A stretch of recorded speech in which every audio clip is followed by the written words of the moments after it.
Hello and welcome to the firm. On the show this week, Abraham raises a stink. Will SEBI pass the smell test?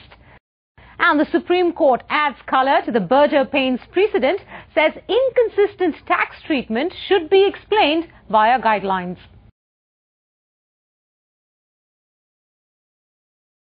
Our top story this week is the story that's been hogging all the headlines. The issue of regulatory independence seems to have hit a new low thanks to a three-way war of words involving Dr. K.M. Abraham, his former whole-time member at SEBI, U.K. Sinha, the current SEBI chairman, and the Finance Ministry. Abraham has accused the Finance Ministry of interfering in high-profile cases being decided at SEBI. The ministry says his allegations are, and I quote, defamatory, devoid of truth, and are a complete distortion of facts. Abraham has accused U.K. Sinha too of interfering at the ministry's behest. Sinha has denied the allegations, calling them unfounded and motivated. He's also said Dr. Abraham is suffering from a persecution complex and delusion. Abraham says he is being harassed by the tax department regarding the purchase of an apartment in Mumbai. The ministry says it has received several complaints that the apartment was purchased at a concessional rate from an entity that had benefited from the sale of the office space to NSE. Remember, NSE is closely regulated by SEBI. Sinha has apparently given Abraham a clean chit on that apartment transaction, but he says Abraham was frustrated as he was neither given extension as SEBI whole-time member nor given the post of Director NISM, which he canvassed with the chairman to the state of embarrassment, and that Abraham interfered to try and prevent SEBI from changing its stand on NSDL. Now, Abraham has raised quite a stink. The question is, will SEBI pass the smell test? Joining me to discuss that are Sucheta Dalal. She's a very well-known financial journalist and managing editor of Money Life. She's watched SEBI from very close quarters for many years now. And joining me from Jaipur, Pradeep Mehta, founder, Secretary General of CUTS, a consumer organization that also tracks regulatory reform. Pradeep, Sucheta, thank you very much for joining me. Sucheta, I'd like to put my very first question to you, since you've been on top of the story right from day one and you have more information and detail than any of us do.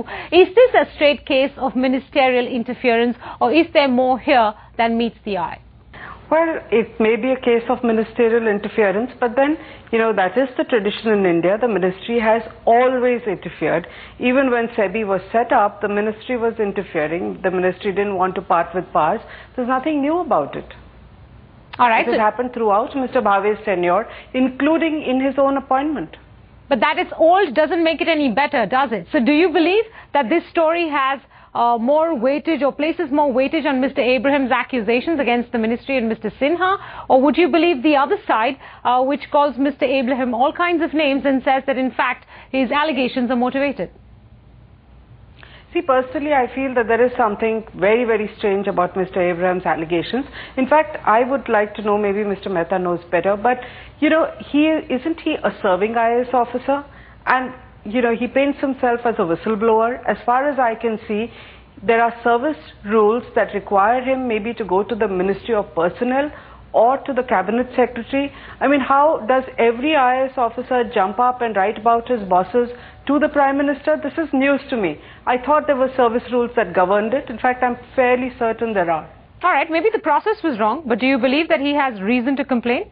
If you look at what we have written in the last 3 years about how SEBI has been functioning, the manner in which consent orders are issued, the strange creature called administrative warnings that they have been issuing by the hundreds, they've been letting the same people get away with the same offense as much as 5 and 6 and 7 times.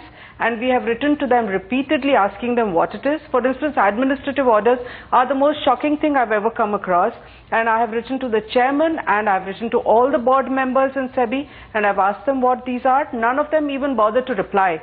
So I think there was a lot that was wrong at SEBI in the last 3 years, including starting from the way the chairman was appointed, starting from the, going on to the manner in which NSDL's case was handled, how the orders were declared non-est, how they were declared est again. I think there was a really nasty, set of things that were happening in SEBI in the last 3 years.